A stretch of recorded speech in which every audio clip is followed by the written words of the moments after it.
Pakistan has long been a refuge for more than 3.4 million Afghans. अभी जो refugees हैं वो कई सारी वेव्स में आते हैं, स्पेशली 3 वेव्स में। फर्स्ट वेव जब सोवियत इन्वेड करते हैं अफगान थिएटर को, तो तब 3 मिलियन अफगान यहां पाकिस्तान में रिफ्यूज ढूंढते हैं। सेकंड, जब 9/11 के बाद अमेरिका यहां पे अटैक करता है। थर्ड नंबर पे जब रीसेंट पास्ट में हम 2021 में देखते हैं कि जब अमेरिका इस अफगान थिएटर से विड्रॉ करता है तो 6 लाख से ज्यादा अफगान अगेन पाकिस्तान में रिफ्यूज ढूंढते हैं। अब इसकी वजह से पाकिस्तान के लिए कई सारे मसाइल क्रिएट होते हैं। फॉर एग्जाम्पल, नेशनल सिक्योरिटी का सबसे बड़ा मसला टेररिज्म जिसे कहते हैं, स्मगलिंग। पाकिस्तान एक ऑलरेडी जो है वो क्रिपल्ड इकोनॉमी है। पाकिस्तान पे जो डेट क्राइसिस है वो बहुत बड़ा है। पाकिस्तान अपने हर दफा जो एक बजट है उसका जो एक मेजर चंक है वो डेट सर्विसिंग में लगाता है। तो इसकी जो पीछे बड़ी वजह है वो इनफॉर्मल इकोनॉमी है। तो स्मगलिंग इस चीज को मजीद प्रोपेगेट करती है, क्योंकि पाकिस्तान उस स्मगलिंग को जो वहां से गुड्स ट्रैफिक हो रही होंगी, जो स्मगल्ड हो रही होंगी, उनको जो है पाकिस्तान टैक्स नहीं कर सकेगा।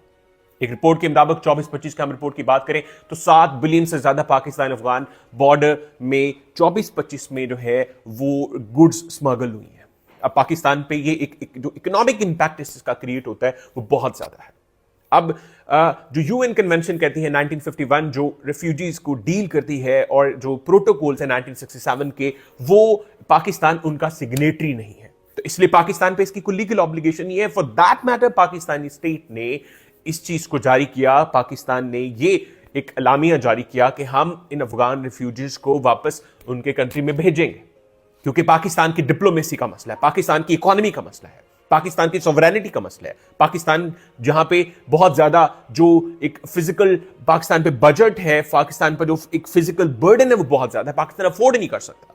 इसलिए पाकिस्तान स्टेट इनको वापस भेज रही है कई सारी वेव्स में। अब इस चीज के कई सारे मेरिट्स हैं और कई सारे डिमेरिट्स हैं। हम दोनों को डिस्कस करते हैं। पहले हम मेरिट्स की बात कर रहे थे, तो मेरिट्स यही है कि आपका जो, अगर हम बात करें तो सबसे जो बड़ा मसला है वो टेररिज्म का है। अब मुसलसल जैसे ही तालिबान 2.0 आते हैं तो वो टीटीपी को पाकिस्तान के अगेंस्ट जो है वो सपोर्ट करने लग जाते हैं।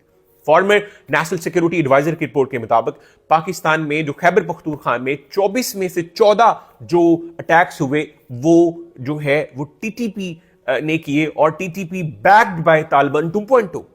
तो ये एक बड़ी वजह है, यानी उसमें अफगान जो है वो इन्वॉल्व पाए गए। तो पाकिस्तान में जो केपी में और दूसरे एरियाज में जो इंक्रीज इंसिडेंट्स हैं टेररिज्म के, उसको डील विद करने के लिए पाकिस्तान ने ये फिर इनिशिएटिव लिया।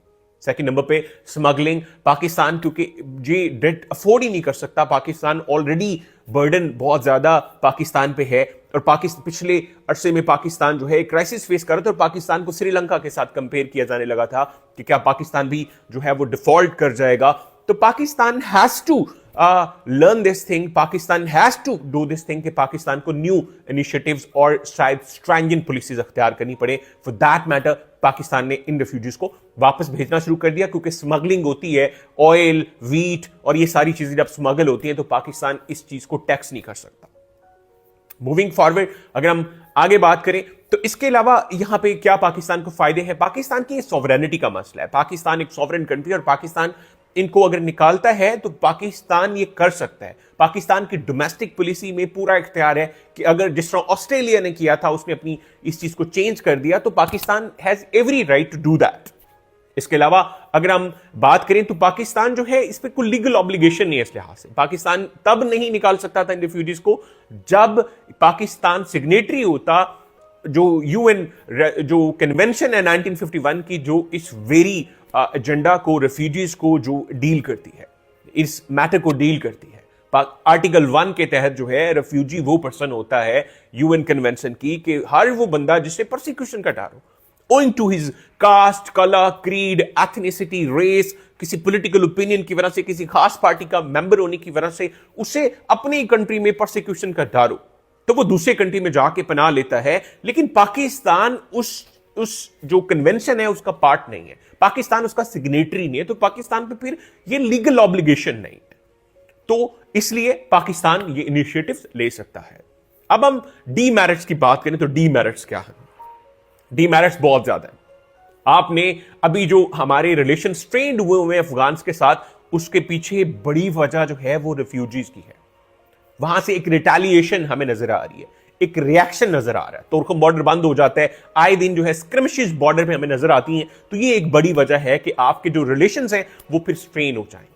और इसकी वजह से आपने देखा कि जो तालिबान है वो मुसलसल आपको थ्रेट कर रहे हैं। वाटर बर्डन आप पहले आप जो रिपोर्ट्स के मुताबिक, वर्ल्ड बैंक की रिपोर्ट के मुताबिक आप वाटर स्कार्स कंट्री बन चुके हैं। तो वहां से वो कह रहे हैं कि हम जो काबुल रिवर की जो ट्रेजेक्ट्री है, क्योंकि इंडस वहां से निकलता है, तो हम वही चेंज कर देंगे। दूसरी बात, इसका और क्या पाकिस्तान को डीमेरिट है पाकिस्तान के लिए? पाकिस्तान के ख्वाब है, पाकिस्तान एनर्जी क्राइसिस भी फेस करता है। पाकिस्तान का ख्वाब है कि हम कासा 1000 जैसे प्रोजेक्ट शुरू करेंगे, लेकिन वो कार्स स्टेट के साथ शुरू करेंगे। लेकिन कार्स तक पहुंचने के लिए पाकिस्तान को अफगानिस्तान को पहले उनके साथ आपके कॉर्डियल रिलेशंस होने चाहिए, और इस सिनेरियो में तो हरगज ये नजर पॉसिबल नहीं नजर आता। आगे हम बात करें कि इसके अलावा क्या चीजें हो सकती हैं। डेफिनेटली वो टीटीपी को आपके अगेंस्ट मजीद सपोर्ट कर रहे हैं। टेररिज्म की वेव जो है मजीद बढ़ सकती है। इसके अलावा एक बहुत बड़ा पाकिस्तान थ्रेट फेस कर रहा है, वो जीएसपी प्लस स्टेटस है। जीएसपी प्लस स्टेटस पाकिस्तान की जो ट्रेड है वो अमेरिका के बाद अगर रीजन वाइज हम देखें तो वो यूरोप के साथ सबसे ज्यादा है।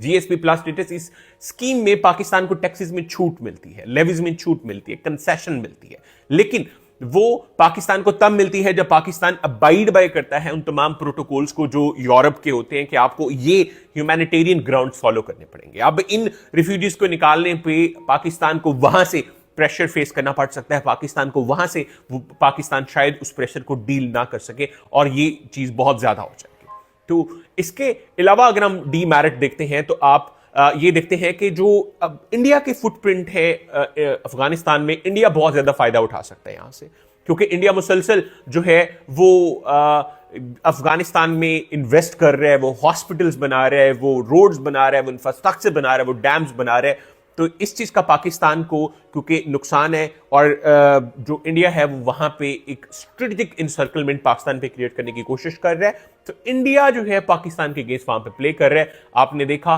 कि G20 के नैरेटिव को इंडिया के जो तालिबान है उन्होंने सपोर्ट किया, तो पाकिस्तान को इन सारी चीजों को देखने की जरूरत है। ये सारे रिफ्यूज अगर आप प्रेशर जो है वो शायद पाकिस्तान अफोर्ड नहीं कर सकता।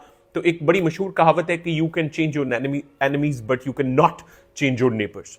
तो हमारी ये एक अल्टीमेट रियलिटी है कि हमें इंडिया के साथ डील करना है, हमें अफगानिस्तान के साथ डील करना है। तो हमारे रिलेशंस भी वर्किंग रिलेशंस हो सकते हैं, जिस तरह ईरान का भी मसला है, आइडियोलॉजी का मसला है अफगानिस्तान के साथ, लेकिन फिर भी उनके रिलेशंस वर्किंग रिलेशंस हैं। तो पाकिस्तान भी ऐसे जो इनिशिएटिव्स जारी करके वर्किंग रिलेशंस रख के, क्योंकि इससे एक बड़ा जो नुकसान हो सकता है वो पाकिस्तान का सी पैक है।